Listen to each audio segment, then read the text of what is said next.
살아계신 하나님 아버지 감사합니다. 우리가 늘 습관처럼 살아계신 하나님이라고 말하지만 정말 하나님께서는 아브라함의 하나님이시고 이삭의 하나님이시고 야곱의 하나님이시며 또 우리들의 하나님이심을 이 시간 고백합니다.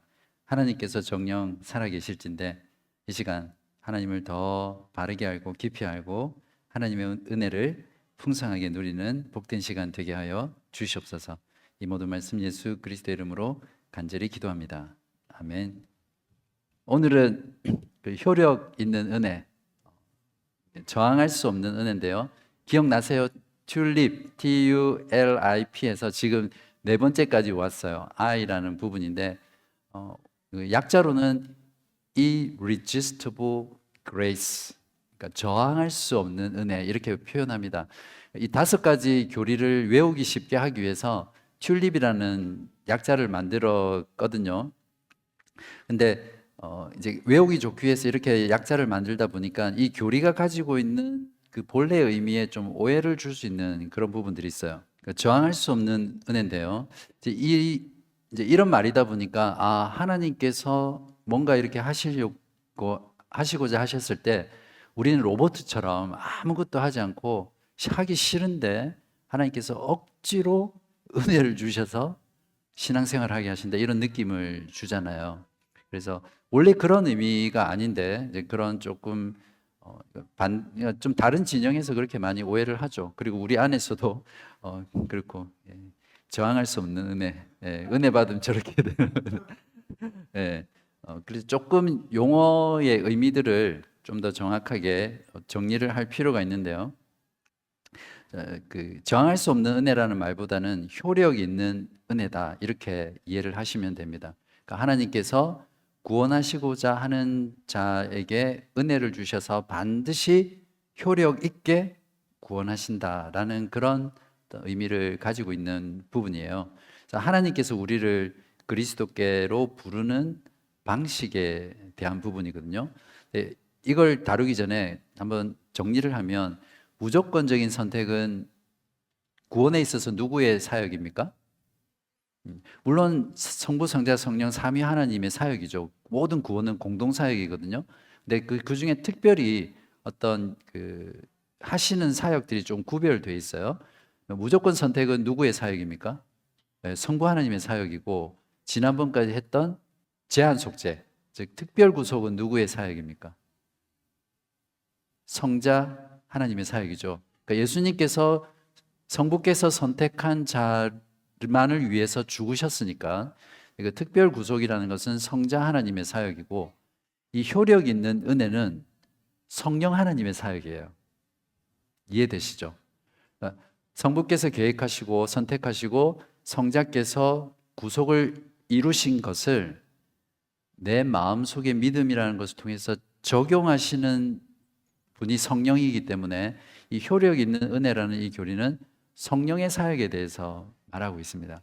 그러면 교리가 잘 정리가 되죠. 우리가 사도신경 고백할 때 그 사도신경 고백 내용이 우리 처음 시간에 했었나요? 성부, 성자, 성령으로 나눠져 있어요. 고백의 내용이. 그래서 이 교리도 마찬가지입니다. 구원이라는 건 항상 이렇게 성부, 성자, 성령 삼위 하나님의 공동 사역이라는 걸 우리가 잘 알면 우리의 믿음이 더 풍성해질 수 있습니다. 그래서 효력 있는 은혜다 이렇게 했을 때 효력 있는 은혜 이렇게 했을 때 영어로 어떻게 부르면 될까요? Effective grace 이렇게 할 수 있겠죠.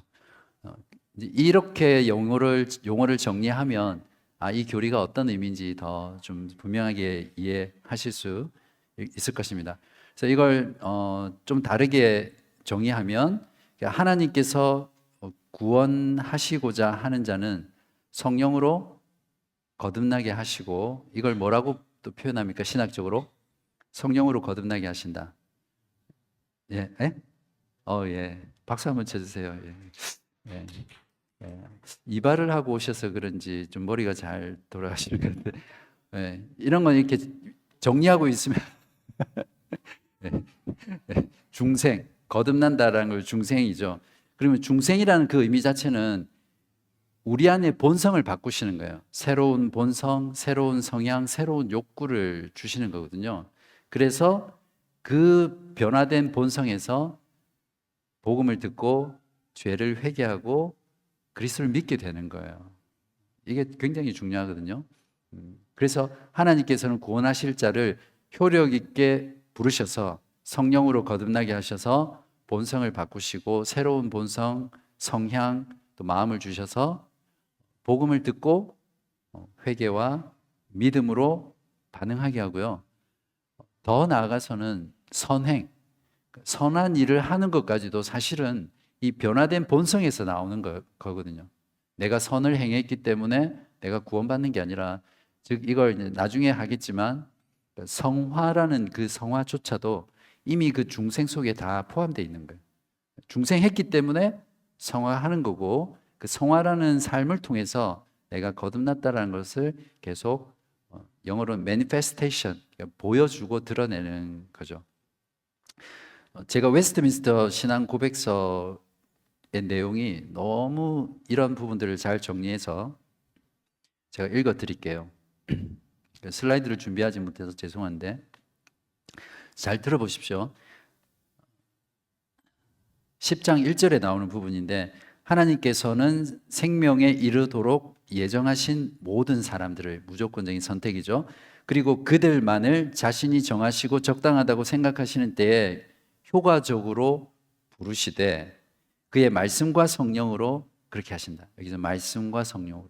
그러니까 하나님은 우리를 구원하시기 위해서 부르실 때 다른 수단을 통해서 부르시는 것이 아니라 말씀과 성령이에요. 좀 부가적인 건데, 말씀하고 성령을 분리시키잖아요. 그러면 이게 잘못된 신앙, 잘못된 신학, 또 심지어는 심한 경우에는 이단이 나오는 거예요.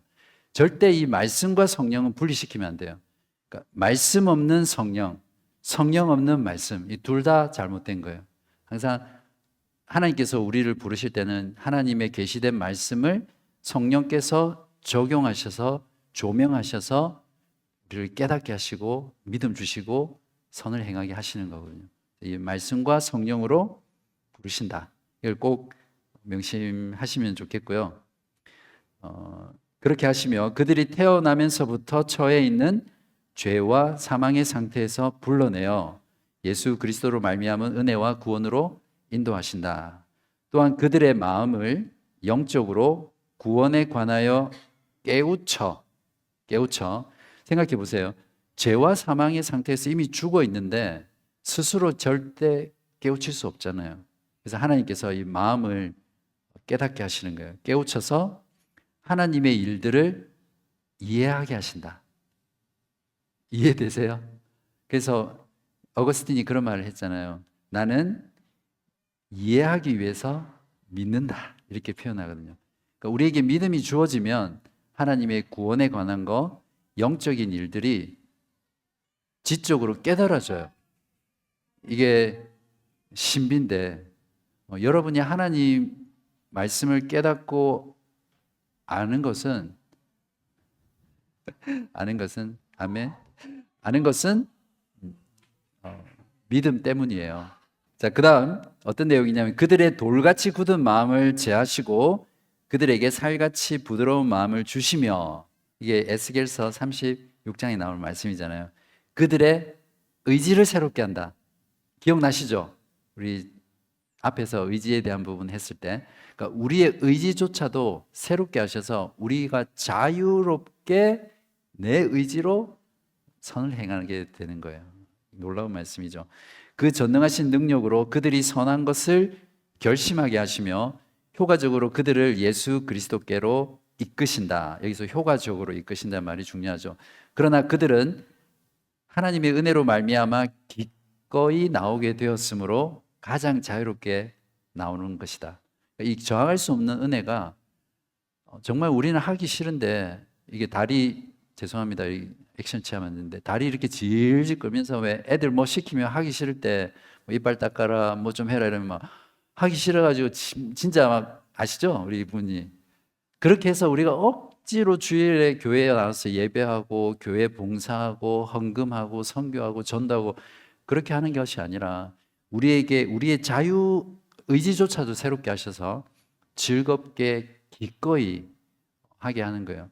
그러니까 이걸 바꾸어서 설명하면 내가 주일에 교회에 나오는 게 아이들 하기 싫은 일 시키는 것처럼 진짜 나 억지로 막 끌려서 나오듯 막 질질 마지못해 나오거나 봉사하고 섬기고 말씀을 읽고 묵상하고 기도하고 성도들과 교제하는 이런 것들이 그냥 힘들고 지치기만 한다면, 물론 어떤 영적인 침체에 빠지면 그런 상태가 될 수 있어요. 일시적으로는. 아니면 좀 더 길게는 빠질 수 있지만 그냥 늘 그런 상태에 있다면 그 사람은 내가 진짜 구원받았나 한번 자신의 믿음을 잘 점검해야 합니다. 네. 하나님께서 우리를 부르실 때 결코 그렇게 부르지 않으시거든요. 절대 억지로 부르지 않으세요. 마틴 루터가 이런 말을 했습니다. 하나님이 우리 안에서 역사하실 때 의지는 감미로운 성령의 감화를 받아 변화된다. 의지는 한 번 더 강요가 아닌 자신의 소원과 자발적인 성향에 따라 소원하고 행동한다. 그래서 저도 물론 원래 제가 스타일이 강요하는 스타일은 아니에요. 잘 못해요. 근데 정말 그런 것 같아요. 교회 사역을 하는 것도 기꺼이 자발적으로 자신이 기뻐서 해야지 이렇게 억지로 막 푸시해서 하는 거는 결국에는 자기에게도 안 좋고 그것이 또 하나님께서 기쁘게 받으시지 않으시겠죠. 그래서 그냥 자원하는 마음으로 뭐든지 하도록 하는 게 저의 어떤 사역의 철학이 됐습니다. 이번 강의를 준비하면서. 복음은 모든 사람에게 값없이 제시돼요. 그런데 왜 어떤 사람은 그 복음을 듣고 복음에 반응해서 나오고 어떤 사람은 복음을 거부하잖아요. 한번 복습해봐요. 왜 그렇게 되는 거예요? 똑같이 복음을 들었어요. 그죠? 들었는데 어떤 사람은 그 복음을 거부하고 어떤 사람은 복음을 듣고 정말 회개하면서 주님을 나의 구주로 영접하잖아요. 물론 그게 한 번에 일어나기도 하고 반복적인 말씀을 들었을 때 일어나기도 하지만 어쨌든 그 차이를 만드는 게 뭐예요? 알미니아는 어떻게 설명하죠? 복음을 다 듣지만 그 복음을 듣고 반응하지 않는 것은 누구의 책임입니까? 인간 자신. 그 사람 믿지 않는 그 사람 때문이라는 거예요. 근데 칼빈주의 개혁신앙은 어떻게 표현합니까? 복음 신앙은 구원은 전적으로 하나님의 은혜에 달려있기 때문에 하나님께서 구원하시고자 부르시는 자는 반드시 복음을 듣고 나온다는 거예요. 이제 이 부분을 설명할 때 두 가지 그게 필요해요. 그러니까 하나님께서 우리를 부르실 때 두 가지 방식이 있습니다. 그러니까 똑같이 복음을 듣는데 서로 반응이 다른 거는 알미니안에서는 그게 믿지 않는 사람에게 있고 칼빈주의에서는 구원은 전적으로 하나님의 은혜에 있기 때문에 하나님이 선택하지 않은 백성이기 때문에 복음에 반응하지 못하는 거죠. 1차 원인으로 보면 이제 그걸 설명하기 위해서 우리가 알아야 될 게 하나님이 부르시는 거, 콜링 있죠? 그러니까 구원하시기로 부르시는 거, 복음을 선포했을 때 그 부르심에는 두 가지가 있습니다. 두 가지가 있는데 하나가 일반적인 부르심이 있어요. 일반적 부르심. 그리고 또 하나는 구체적인 부르심인데요. 일반적인 부르심은 외적인 부르심으로 이해하시면 되고요. 구체적인 부르심은 내적인 부르심입니다. 먼저 일반적인 부르심을 보면 요한복음 7장 37절에 누구든지 목마르거든 내게로 와서 마셔라. 이거는 모든 사람들에게 초청하는 거예요. 구원으로. 그러니까 이걸 이제 일반적인 부르심이죠. 마태복음 11장 28절에도 수고하고 무거운 짐진 자들아 다 내게로 오라. 내가 너희를 쉬게 하리라. 이렇게 예수님께서 말씀하셨을 때 성부께서 선택한 자들이여 너희들만 나에게로 나와라.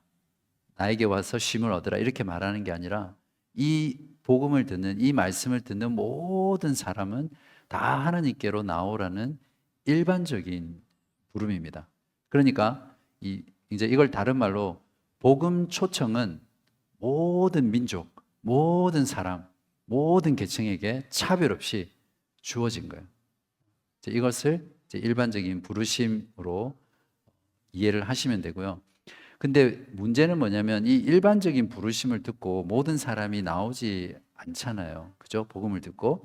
그래서 이제 구체적인 부르심인데 쉽게 말하면 이건 내적인 부르심이라는 건 뭐냐면 이 마음 안에서 그 부르심에 응답할 수 있도록 이 마음 안에서 부르는 거예요.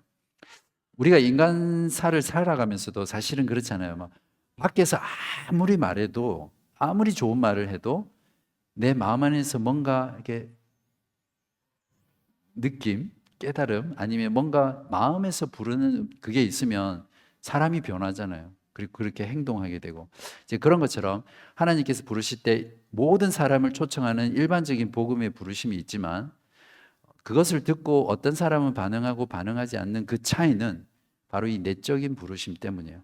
그러니까 하나님께서 구원하시기로 선택한 자는 이 내적인 부르심이 있는 거예요. 그래서 그 부르심을 통해서 반드시 구원하시는 효력 있는 부르심이다. 이렇게 이해를 하시면 됩니다. 그러니까 초대할 뿐만 아니라 초대에 반응할 수 있는 능력까지도 주시는 거죠.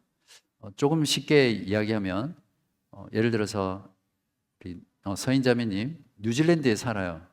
근데 리드컴에서 예를 들어 제 은퇴식이 있어요. 은퇴식에 서 제가 초청을 했어요. 초청을 했는데 서인자매가 그곳에 살면서 좀 힘들어서 비행기를 타고 날아올 수 있는 형편이 안 되는 거예요. 예를 드는 거예요. 근데 자 언제 제 은퇴식이 있으니까 왜 은퇴라고 했지 내가? 결혼 뭐라고 해야 되지? 다른 식 우리 노아 결혼식이라고 할까요? 초청을 했는데 갈 수 있는 형편이 안 되는 거예요. 그러니까 예를 들어서 결혼식에 초청합니다 이렇게 했을 때는 그게 그냥 일반적인 부르심이라고 보면 올 수 없는 형편을 알고 올 수 있도록 모든 경비, 비행기표, 숙박비 다 그 돌아가는 항공편까지 다 제공하고 초청을 하는 거예요. 그러면 그냥 그 초청에 응하면 되는 거잖아요. 그죠? 좀 쉽게 설명하려고 예를 들었는데 이해되셨어요? 그러니까 내적인 부르심이라는 것은 하나님께서 구원하시기로 하신 자들을 부르실 뿐만 아니라 초청하실 뿐만 아니라 복음으로 그 초청에 회개와 믿음으로 반응할 수 있도록 안에 능력까지 주신다는 그런 표현입니다. 요한복음 11장에 보면 나사로가 병들었다가 죽잖아요. 근데 예수님께서 나중에 의도적으로 바로 오시지 않아요. 그리고 죽은 뒤에 시체가 죽으니까 냄새가 나잖아요. 그 부패한 냄새. 그래서 부패하고 이미 부패가 시작된 그 나사로를 살리시는 사건이 나옵니다. 기억나세요? 네.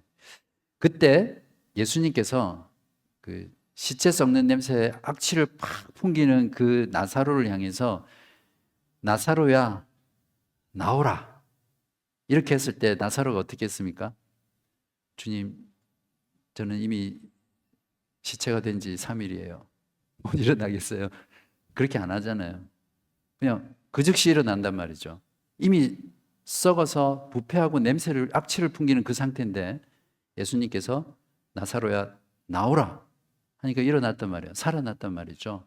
바로 이게 정확하게 내적인 부르심이에요. 내적인 부르심이에요. 우리는 이미 죄와 사망으로 허물러 죽어 있는 시체 같은 존재잖아요. 영적으로 죽어 있고 악취를 풍기는 하나님 앞에서 악취를 풀풀 풍기는 그런 상태에 있었어요. 그때 원시가 나오라. 성준아 나오라. 저보다 나이 많으신 분은 제가 이름을 부를 수 없기 때문에 그렇게 하신 거예요. 그렇게 해서 여러분이 살아나신 거예요. 그러니까 이 내적인 부르심은 죽어 있는 자를 살리시는 그런 효력 있는 하나님의 부르심이다. 그렇게 이해하시면 됩니다. 한번 자기 스스로 이름을 부르면서 정우야 나오라 한번 해보세요. 뭐 안 하셔요? 속으로 뭐 내적인 부르심이에요. 속으로 하시게. 외적으로 한번 불러주세요. 자, 여기서 처음에도 말씀드렸지만 효력 있는 부르심은 누구의 사역이라고요? 누구의 사역? 네, 성령의 사역이에요. 그래서 이걸 성부 하나님께서 계획하시고 성자 하나님께서 구원을 실행하시고 성령 하나님께서 구원을 적용하신다 이렇게 표현을 합니다. 그러니까 효력 있는 부르심은 성령께서 하시는 사역인데 이 사역을 뭘로 한다고요? 말씀 전파.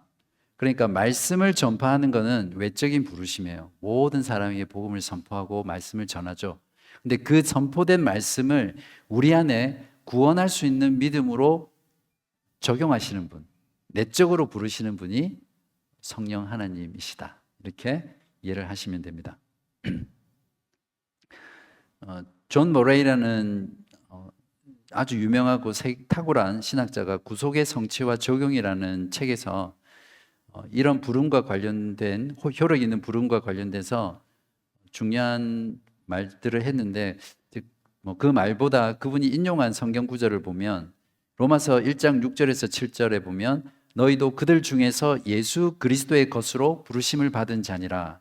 고린도전서 1장 9절에는 너희를 불러 그의 아들 예수 그리스도 우리 주와 더불어 교제하게 하시는 하나님은 미쁘시도다. 베드로후서 1장 10절에 그러므로 형제들아 더욱 힘써 너희 부르심과 택하심을 굳게 하라 이렇게 말하고 있거든요. 그러니까 이런 성경 구절들을 다 종합해 보면 신약 성경의 거의 대부분의 부르심은 바로 이 효력 있는 부르심, 내적인 부르심을 말하고 있어요. 그러니까 이런 것들을 토대로 정리를 하면 효력 있는 부르심이란 하나님의 영원한 예지와 예정이 이 말이 참 멋있어요. 하나님의 영원하다는 건 시간이 없는 상태잖아요. 그러니까 예정과 예지가 시간 속으로 들어와 부르심을 받는 사람이 죄에서 예수 그리스도께 대한 믿음으로 인도된다. 이렇게 정리를 할 수 있습니다. 즉 이걸 조금 쉬운 말로 하면 여러분이 믿음을 가지게 된 어떤 시점이 있잖아요. 어떤 사람은 정확한 시점을 기억하는 사람도 있지만 그거는 사실 좀 성령론에 의하면 조금 할 말이 있는데 어쨌든 나는 언제쯤 회심했다 이런 사람이 있지만 또 어떤 사람은 점진적으로 회심한 사람이 있어요. 어떤 과정이 되었든 하나님께서 영원 전부터 누구누구를 구원하시기로 자기 백성 삼으시기로 예정하시고 그걸 아시고 예지한 그것들이 시간 속으로 들어와서 여러분이 구원받은 그때 부르신 거예요.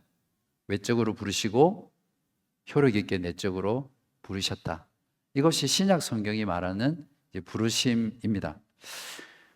그래서 그 믿음을 통해서 의롭다함을 얻고 최종적인 영화에 이르기까지 그리스도 안에서 보존된다는 과정을 시작하는 지점이다.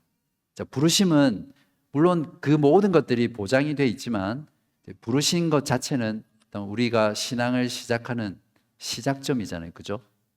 그래서 부르시고 의롭다 하시고 또 성화 거룩하게 하시고 성화되게 하시고 영화되게 하시는데 이거는 다다음 주에 다룰 겁니다. 아무튼 그것이 효력 있는 부르심이다. 이해를 하시면 되겠습니다. 자, 여기서 효력 있는 부르심에 대해서 주의할 점이 세 가지가 있는데요. 첫 번째는 일반적인 부르심 같은 경우는 그냥 사람들이 일반적으로 말씀을 선포하고 복음을 전했을 때 스스로 반응하지 않는다는 거예요. 근데 여기서 생각해야 될 부분이 뭐냐면 이런 실질적으로 이 외적인 부르심에 반응하지 않아도 이제 그것이 구원 얻는 어떤 반응이죠. 그렇게 하지 않아도 외적인 행동으로 얼마든지 반응이 가능합니다. 그러니까 종교적인 집회에서 앞으로 나오는 거 있죠. 옛날에 전도 집회하면 결신 초청이라고 그런 시간이 꼭 있었어요. 그래서 오늘 전도 집회하고 오늘 예수를 믿기로 결단하시는 분은 다 앞으로 나오십시오. 그러면 막 전에 좀 큰 교회 다닐 때 그랬어요. 막 무대 위로 다 이렇게 올라오면 오늘 여러분은 구원받으셨음을 축하합니다. 이렇게 선언한다든지 네, 그런 결신 초청들이 있었죠. 이런 결신 초청의 전도 방법은 찰스 핀이라는 사람에 의해서 시작됐거든요. 그래서 누구든지 결심할 수 있도록 우리가 모든 수단과 방법을 동원해야 된다. 그래서 그 사람을 결단하게 해야 된다. 그래서 그런 복음 집회들이 대부분의 복음주의자들의 복음 집회에서 많이 있었습니다. 예를 들면 위대한 복음 전도자지만 빌리 그라함 목사님 전도 집회에서도 항상 이런 결심 초청들이 있었죠. 물론 그 자체가 문제가 요소는 있지만 뭐 잘못됐다고는 하지 않더라도 그것을 통해서 뭐냐면 거짓 회심자가 나오는 거죠. 그냥 외적인 부르심에 진짜로 내적으로 반응하지 않았음에도 불구하고 종교적인 부르심에 반응한 거예요. 그리고 신앙을 고백하기도 하고 심지어는 교회 가입에 동의하고 교인의 조건에 동의하고 교회 멤버가 될 수까지도 있습니다. 그래서 베드로 사도가 베드로서 1장 10절에서 아까 전에 너희 부르심과 택하심을 굳게 하라라고 말씀하신 이유가 이런 부분이에요. 나는 구원받았고 믿었기 때문에 안전해. 이것이 아니라 성경은 안전하다고 말을 하면서도 동시에 날마다 구원을 이루어 가라고 하거든요. 그러니까 너희의 부르심과 택하심이 정말 그런지 굳게 하라. 이렇게 또 동시에 말하고 있습니다. 그 다음에 두 번째는 일반적인 부르심이 중요하다는 부분인데요. 우리가 이런 말씀을 듣다 보면 그러면 하나님께서 모든 것이 하나님의 은혜고 하나님께서 주권적으로 다 하시니까 내가 할 수 있는 게 없겠네? 아무것도 안 하는 거예요.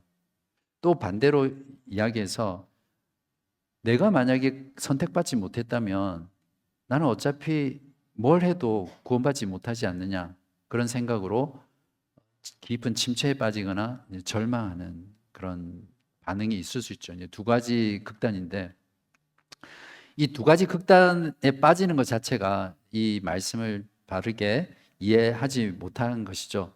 아까도 말씀드렸지만 하나님은 이 외적인 부르심, 내적인 부르심을 할 때 반드시 말씀 선포를 통해서 한다고 했잖아요. 그래서 우리가 해야 될 중요한 일은 계속해서 이 말씀을 선포하는 거예요.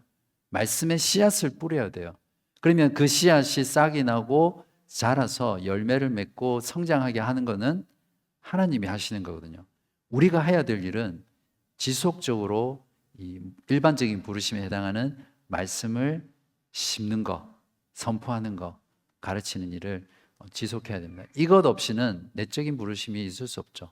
그래서 이 일반적인 부르심이 참 중요하다. 그렇게 이해를 하셔야 되고요. 마지막으로 나는 정말 선택받았나?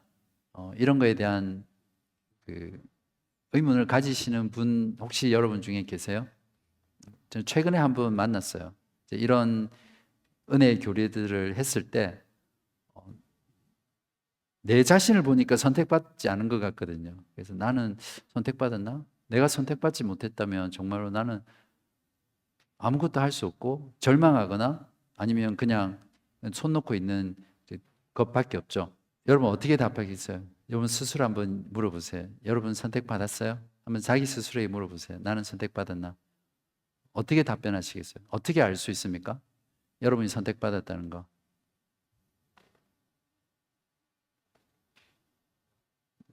답을 가지셨죠? 네. 내가 선택받았는지를 알 수 있는 유일한 방법은 복음에 반응하고 있는지 자신을 살펴보면 됩니다. 주 예수를 믿으라. 그리하면 너와 내 집이 구원을 받으리라. 이 말씀을 들었을 때 여러분 반응하고 있으세요? 그러면 여러분 선택받은 거예요. 성경에 보면 이런 그 선택받은 자들의 좋은 예들이 많이 나오는데 특히 히브리서 11장 같은 경우에 하나님께서 노아에게 방주를 지으라고 하시잖아요. 근데 노아가 어떻게 했습니까? 그 부르심에 반응했죠. 그래서 온 세상이 조롱하고 비난할 때 날이 너무 좋은데 그것도 바다도 아니고 산에서 방주를 짓고 있으니까 얼마나 욕하고 조롱하고 그랬겠어요. 근데도 노아는 그 부르심에 반응해서 방주를 지었어요. 그 방주를 지은 것을 통해서 노아는 하나님의 선택받은 백성이다. 알 수 있는 거죠. 아브라함이 어떻게 했습니까? 히브리서 11장 10절에 보면 하나님이 부르셨을 때 갈대아 우르를 떠나고서 갈 바를 알지 못하고 그냥 갔습니다. 바로 그 믿음의 행동을 통해서 아브라함은 선택받은 자라는 걸 증명한 거죠. 모세는 어땠어요? 모세도 바로의 공주의 아들이 되기보다 하나님의 백성과 함께 고난받기를 더 좋아했다. 그리스도로 인해 고난받는 걸 선택한 거예요. 그러니까 하나님께서 부르셨을 때 그 부르심에 반응하는가를 보면 내가 선택받았는지 알 수 있죠.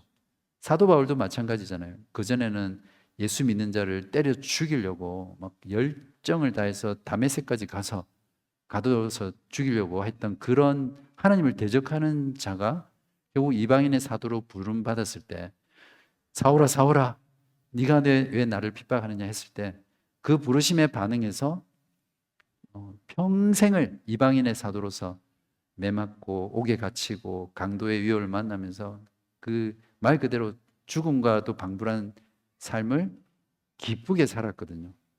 그러니까 반드시 내가 선택받았느냐라는 이 질문에 대답하려면 나는 지금 하나님의 부르심에 응답하고 있느냐, 복음에 반응하고 있느냐. 나에게 와서 내가 주는 물을 마셔라, 내 안에서 쉬라 이렇게 말씀하실 때 여러분이 반응한다면, 예수 그리스도를 믿는다면 여러분은 그 선택받은 자입니다. 너무 분명하죠. 네. 자, 이렇게 오늘 그 강의는 마치고요.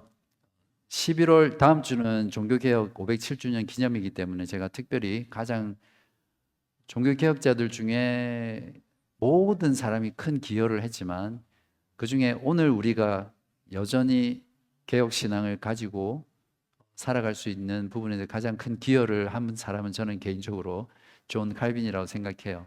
그래서 보통 종교개혁 기념주일에는 마틴 루터를 많이 부각을 하는데 저는 오히려 칼빈을 많이 부각해야 된다고 생각합니다. 그런 면에서 존 칼빈의 생애와 신학 또 삶을 좀 간략하게나마 다음 주 이 시간에 나누고요.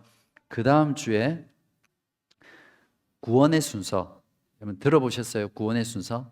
The Order of Salvation. 저는 목회하면서 성도님들과 이 교리를 너무 같이 나누고 싶다 이런 열망이 있었어요. 왜냐하면 제가 대학생 때 이 교리를 배우고 나서 정말 너무 많은 신앙의 확신과 또 내 구원의 이해가 있었거든요. 이 하나님께서 우리를 구원하시는데 어떤 논리적인 순서가 있어요. 로마서 8장에 보면 잘 나와 있는데, 그래서 그것을 굳이 이 교리에서 안 해도 되지만 제임스 보이스 목사님도 다루고 있고 또 마침 그 다루고 있는 내용이 있어서 그 부분을 여러분과 같이 나누려고 합니다. 그래서 이 내용을 아는 것과 모르는 거니까 알기 전과 알기 후는 비포와 애프터는 정말 큰 차이가 납니다. 제가 세일즈를 좀 잘하고 있나요? 11월 3일 날 여러분 가능하면 오셔서 꼭 이 교리를 들으시면 좋겠어요. 이미 아시는 분이라도 한 번 더 정리를 하시고 처음 들으시는 분은 정말 중요합니다. 그래서 여러분의 구원을 잘 설명하고 이해할 수 있는 시간이기 때문에 그렇습니다. 혹시 질문 있으세요? 네, 다들 힘드시죠? 3시부터 3시, 아까 3시 20분에 시작했나? 이게 몸이 피곤하시지만 여러분에게 해당되지는 않겠지만 그냥 좀 동기를 부여하는 의미에서 저희가 주중에 어떤 프로그램들이 지금 전혀 없기 때문에 또 예를 들어서 교리 공부 시간을 주중으로 옮기면 여러분이 또 들으시는 분은 또 주중에 한 번 더 나오셔야 되고 또 많은 분들이 아마 생업에 이렇게 하시다 보면 나오기 힘드시고 또 하기 힘들 거예요. 그래서 주중에 옮기는 거는 실제로 많은 사람들이 유익을 주기 위해서는 좀 어려운 상황이고 그래서 주일에 왔을 때 좀 몸은 피곤하지만 이 시간에 하는 거니까 여러분 이렇게 가능하면 좀 잘 참석하시고요. 또 주일에 좀 피곤하지 않으려면 토요일도 여러분이 조금 관리를 하셔야 돼요. 너무 늦게까지 안 주무시고 계시다가 새벽에 주무시다가 오신다든지, 또 토요일 날 너무 막 힘들게 보내면 주일이 피곤하거든요.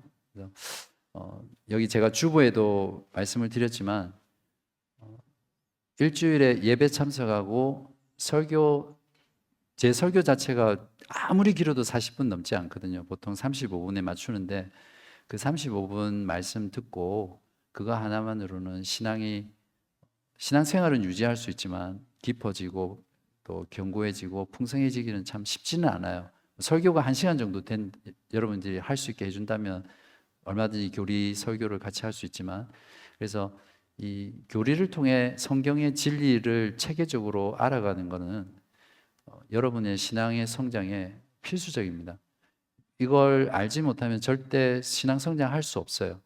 마치 음식을 먹지 않는데 내가 몸이 자라기를 원하는 거하고 똑같아요. 물론 피곤하고 힘들지만, 죄송해요, 제가 잔소리해서 오늘은 첫 시간이니까 또 할게요. 피곤하고 힘들지만 이걸 내가 지속했을 때 내 신앙이 하나님 앞에서, 살아계신 하나님 앞에서 이 땅 가운데 자라갈 수 있구나. 그걸 이제 여러분이 얻게 되는 유익을 생각하고 좀 사모하는 마음으로 적극적으로 오시면 좋겠고요.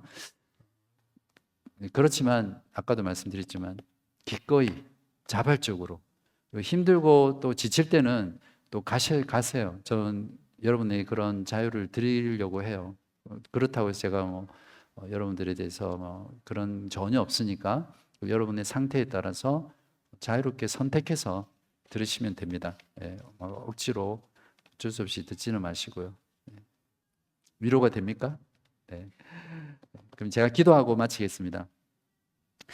하나님 아버지, 오늘 효력 있는 부르심에 대한 말씀을 들었습니다. 일반적인 부르심과 또 구체적인 부르심을 통해서 성부 하나님께서 구원하시기로 선택하신, 예정하시고 예지하신 사람은 반드시 예수 그리스도의 그 구속의 사역을 우리의 마음속에 적용하셔서 성령님께서 끝까지 최종 구원까지 이끄신다는 그 말씀을 통해 우리가 큰 위로와 확신과 또 기쁨을 누립니다. 이 자리에 참석한 우리 모든 사랑하는 바른교회 성도님들, 이 말씀 붙잡고 매일매일 구원의 확신과 또 은혜 가운데 충만하게 살아가는 우리 교우님들 되게 해주시옵소서. 우리를 구원해 주신 하나님께 감사와 찬송을 드리며 예수 그리스도의 이름으로 기도하옵나이다. 아멘.